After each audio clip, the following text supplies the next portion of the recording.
What is poliovirus and how does it spread? Poliovirus is a potentially severe infection in children. It's primarily spread through what we call the fecal-oral route, so particularly if people use the toilet and don't wash their hands, but it can also be spread through coughs and sneezes. What are the signs and symptoms of polio and what are the long-term implications?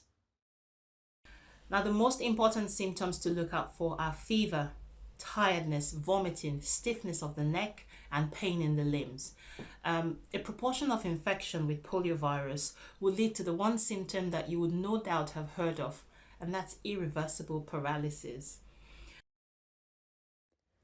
How can my child be protected from polio?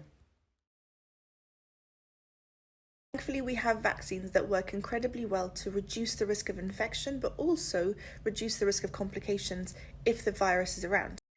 So children who are aged 1 to 9 in London will be offered a booster vaccine regardless of their polio vaccination status, meaning that they have this updated boosted immunity against the polio virus in case they come into contact with it. And individuals who are outside of this age group are strongly encouraged to make sure that they are up to date with their polio vaccinations. Can you catch polio from the vaccine? No. So the vaccines that we use here in the UK are what we call an inactivated form of the virus. So the virus has been killed and cannot cause infection.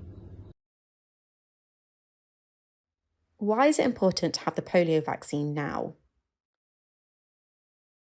You may have heard that the virus that causes polio has been found in sewage samples around London. So children are currently being offered a booster vaccine so that they can be protected. And these boosters are important because they are an added precaution to stop the virus from spreading in our communities, even for children who are already up to date with their vaccines. But it's also important to ensure that all children are up to date with all of their childhood vaccinations, and your GP can help with that.